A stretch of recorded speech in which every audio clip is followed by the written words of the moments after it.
সম্মানিত উপস্থিতি, মুসল্লিন কিরাম, ধর্মপ্রাণ মুসলমান ভাইরা, আমরা মহান মালিকের দরবারে শুকরগুজারি করি এবং শুকরিয়া আদায় করি যে আল্লাহ তাআলা আরবি বছরের বিগত বছর একটি বছর কাটিয়ে আবারও একটি আরবি নতুন বছর পেয়েছি। সবাই বলি আলহামদুলিল্লাহ। আমরা মুসলমান, আমাদের উচিত ছিল আমরা যেন আরবি মাস নিয়ে ঘাটাঘাটি করি, যদি বলে ঠিক কিনা। অথচ আমাদের কাছে বাংলা মাসের হিসাব আছে, ইংরেজি মাসের হিসাব আছে, কিন্তু আরবি মাসের হিসাব নাই। আজকে বাংলাদেশে বাংলা প্রথম তারিখ আসে বছরে, অনেকেই কত উৎসব আয়োজন করে, ইংরেজি মাস আসলে উৎসব আয়োজন করে, কিন্তু আরবি মাস আসলে যে আয়োজনগুলো আমাদের করা দরকার ছিল না, যেটা আমাদের জন্য কাম্য নয়, আমরা ওইটাই করি। আর যেটা কাম্য ছিল এটার কোনো খবরই আছে। আজকে এই মহারম মাসের 3 তারিখ, আজ থেকে 3 দিন পরে নতুন একটা বছর শুরু হয়েছে। আমরা মুসলমান, আমাদের হিসাব দরকার ছিল এই আরবি মাস, যেই মাসে আল্লাহ রাসূল সাল্লাল্লাহু আলাইহি ওয়াসাল্লাম আগমন করেছেন। ইমাম হাসান হুসাইন দুনিয়া থেকে শাহাদাতের পেয়ালা পান করেছেন। 17ই রমজান ইসলামের প্রথম যুদ্ধ হয়েছিল, সাহাবীরা শহীদ হয়েছে। এই দিন, তারিখ এবং প্রত্যেকটা ইসলামের আমল আখলাক সবই আরবি মাসের ভিতরে, যদি বলে ঠিক কিনা।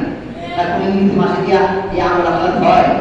কোন ইসলামের কোন কার্যকলাপ ইংরেজি মাস বা বাংলা মাস দিয়ে হয়েছে নাকি আমার পর্যন্ত হবে? কখন এটা হবে? আরবি মাস দিয়ে। তো আমরা যেহেতু মুসলমান, আমাদের এই মাসটাই জরুরি দরকার ছিল, যদি বলে ঠিক কিনা। কিন্তু আমরা সেটা ভুলে গেছি, আমাদের জানা উচিত।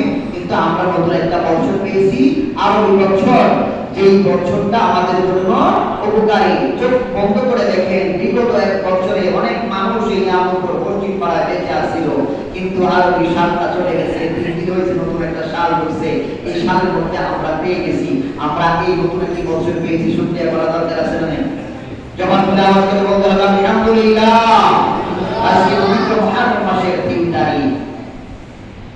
আজকের খুতবার বিষয়বস্তু থাকবে, কিন্তু আমরা এই বিষয়বস্তুর উপর কথা বলবো। তো আমরা এই এত সুন্দর একটি বছর পেয়েছি, শুকরিয়া আদায় করছি আল্লাহর দরবারে। লাখো কোটি দরুদ সালাম দয়াল নবীর নুরানি কদম মোবারক দিনের সিরা আসমান জমিন আরশ কুরসি দরজা করা গোটা কলকাতা সৃষ্টি করেছে, যিনাকে নবীকে 1 লক্ষ মাতার ধরে 2,40,000 পয়গাম্বর দিনের দাওয়াত প্রচার করেছে। বিনা দরখাস্তে আপনাকে আমাকে আল্লাহ তাআলা আখেরি পয়গাম্বর উম্মত হিসেবে কবুল করেছে।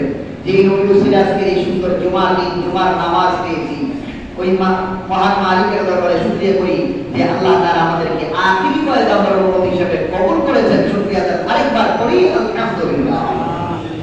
বাবা ভাইরা, আজকের খুতবা বিষয়বস্তু হলো আশুরা ফজিলত। আশুরা মানে 10, আশারা মানে 10, আর আশুরা বলা হয় এই 10 বলতে কিয়ামত ধোঁয়ার আগ পর্যন্ত ওই মহারমের যত 10 তারিখ আসবে সব 10 তারিখে উল্লেখ করে বলা হয়েছে আশুরা। যেরকম সুবহানাল্লাহ।